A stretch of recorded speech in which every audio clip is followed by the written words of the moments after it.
This scene took place within Chorzow, Poland's Silesian Stadium. The stands were crowded with 40,000 fans on a steamy August afternoon. The women's 100 meters was the main event of the day, and it might be the race of the season. But before we go any further, you may subscribe to the channel for free in just 2 seconds if you enjoy these kinds of exciting track and field videos. Alright, let's go back to our video. Such a clash here in the women's 100 meters. The last two world champions, Sha'Carri Richardson, Silesia Jefferson-Wooden. Julien Alfred still looking down at her feet. She looks up now and she's going to see Silesia Jefferson-Wooden. The American is going to get the win just on the line. 10.77 for Silesia Jefferson-Wooden, a slight following wind. Well, that is a brilliant mark. It's been rounded up to 10.78 from Jefferson-Wooden, but that's an important win. Silesia Jefferson-Wooden's sole objective on Sunday was to defeat the year's top field and prove that she is still the woman that everyone should aspire to. She did just that, and won final. The world champion, the Olympic champion, and a former world champion stood side by side. Jefferson-Wooden finished first in 10.78 seconds. Julien Alfred finished second in 10.83.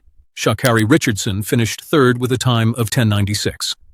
First and second were separated by 0.05 of a second. It's quicker than blinking. But those 0.05 were vital because Julien Alfred entered this race unbeaten. Throughout the entire season, she had been unbeaten. Not more than 100 or 200 meters. She was flawless. Then she met Jefferson-Wooden.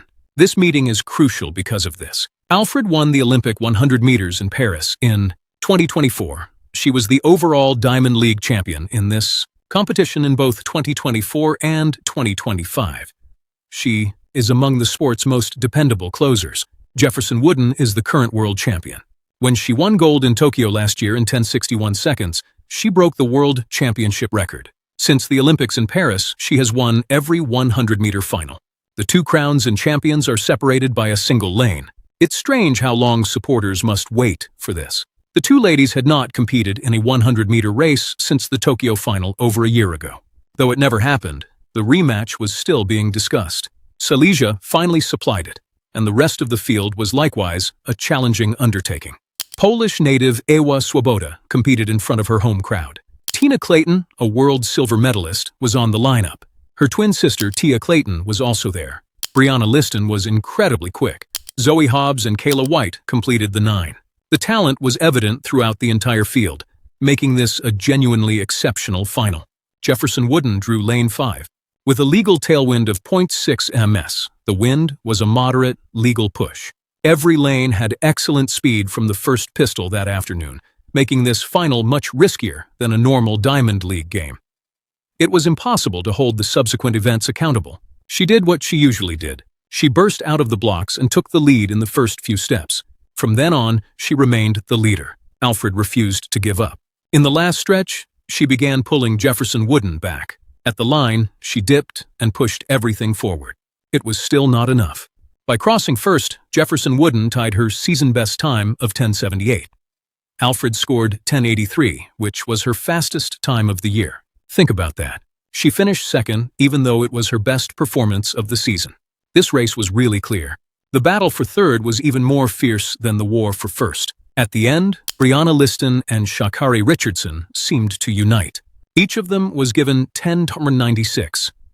Human sight was unable to discriminate between them. It required a picture finish. Richardson came in third. Liston finished fourth. The whole of the field was still crowded behind.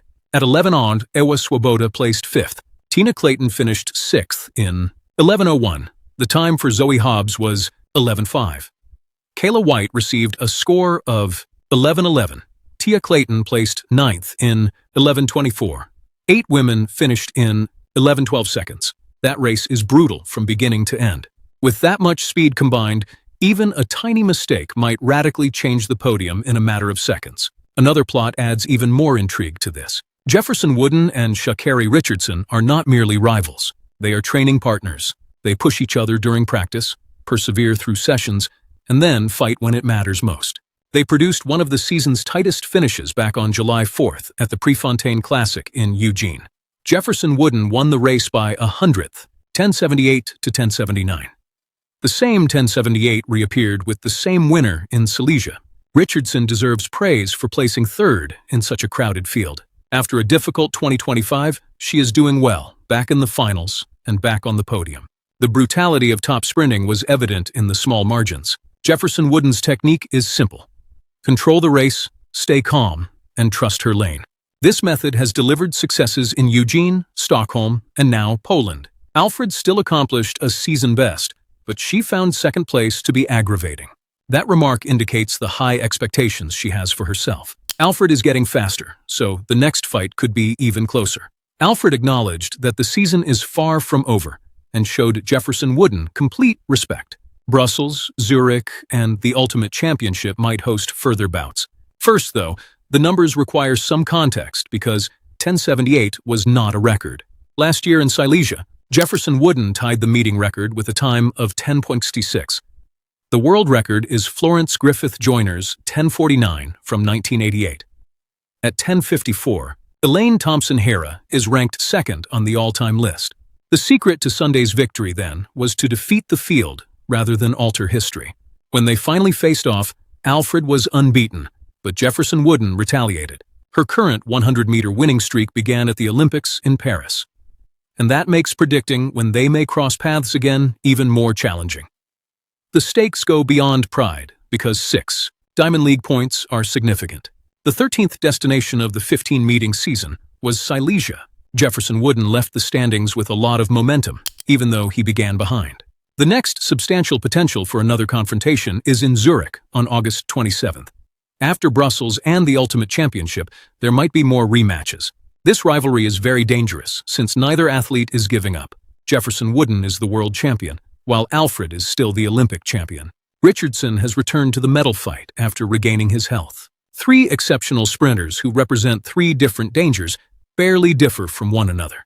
The entire narrative might be altered once more in the next 100 meters. If you enjoyed this incredible and exciting track and field highlights, make sure to smash that like button, subscribe to the channel, and turn on notifications so you never miss our next video. Let us know your thoughts in the comments below, and as always, thanks for watching.